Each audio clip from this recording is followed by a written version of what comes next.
final, foi um jogo no Pacaembu, mas o São Paulo estava 5 pontos na frente e perdeu 6. Perdeu do Guarani, perdeu do Santos e perdeu do Ipiranga. Vocês não se lembram, né? Os mais velhos se lembram do Ipiranga. Que, na verdade, foi um celeiro de grandes jogadores, né? Desde o Oswaldo Topete, Barbosa, o Liminha, o Silas, Pibe, grandes jogadores. Ipiranga sempre sai coisa boa. Sempre sai coisa boa do Ipiranga. E os gols do Ipiranga foram feitos. O Palmeiras estava jogando no Parque Antártica com o 15 de Piracicaba. Esse aí sabe tudo, ele é mais moço que eu, sabe tudo. E eu estava assistindo o jogo no Alambrado com meu pai. Eu assisti. Meu pai era juiz de direito, como vocês sabem, mas era uma pessoa muito modesta.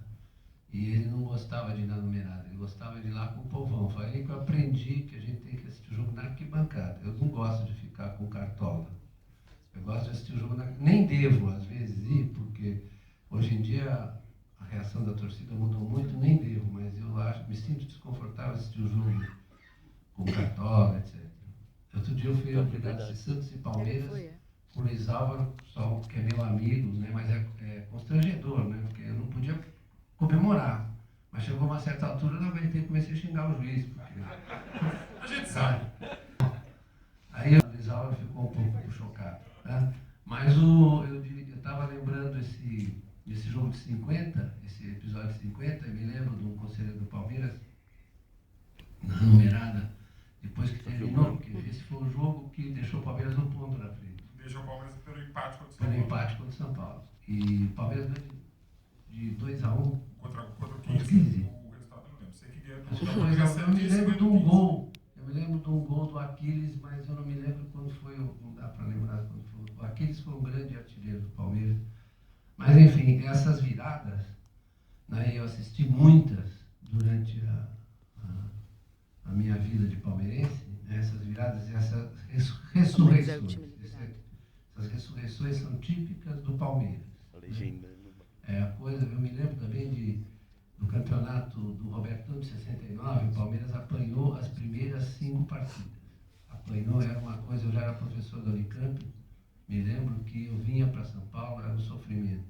O time foi subindo, né? Chegou no final, foi campeão. E é esse o tema que eu queria trazer para vocês. O destino do Palmeiras é a ressurreição. Sempre como... Tinha um São Paulino chamado José Silveira, você lembra dele? Comentarista de rádio, que ele dizia: o Palmeiras é como uma minhoca. Você mata o Palmeiras aqui, ela renasce. Você corta, ele vai renascer ali. E essa é a nossa história, né? E nosso renascimento com outro nome, por exemplo, foi outro momento de ressurreição. Né? Que aquele momento era um momento trágico, porque em 42, por razões externas ao futebol, né? Quase, aquela mudança de nome não foi uma tentativa de descaracterizar o clube, foi uma tentativa de você matar. Né? Outro dia o Valdívia me perguntou por que o que chamam os italianos o Palmeiras de porco, porque o Palmeiras adotou isso. Porque isso tinha a ver com o preconceito das classes dominantes paulistas que nos consideravam italiani sporchi. Né? Assim eles nos tratavam. Eu sei porque eu sou meio a meio filho de uma família quatrocentona e de um pai bem italiano. Né? Então, a luta, hoje a gente não tem nenhuma, graças a Deus, essa sociedade aqui sim é uma sociedade que absorve bem essas coisas. Hoje nós não temos uma réstia, graças a Deus, desse preconceito. Né? Nós somos integrados à sociedade brasileira. Eu digo que o Palmeiras hoje é um clube de origem italiana, mas é um dos clubes mais brasileiros que você pode imaginar, aliás, o único que jogou com a camisa da seleção. O presidente, só um minuto. Com relação a essa questão do porco, dizem alguns corintianos que foi por causa daquele episódio do Metu e do...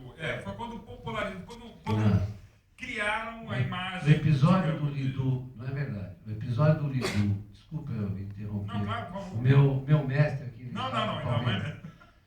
a história do Lidu e do Eduardo ocorreu em 1969. Né? E eu quero dizer que o Palmeiras se portou mal nessa ocasião. Porque se portou mal, nós temos que ter autocrítica. Mas não foi assim a história. Isso, o negócio do porco começou em meados dos anos 70. Exatamente.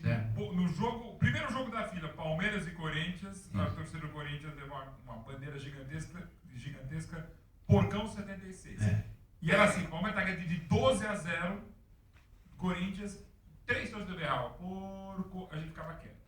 A melhor coisa que a gente fez 10 anos depois foi assumir o porco. Foi adotar o porco.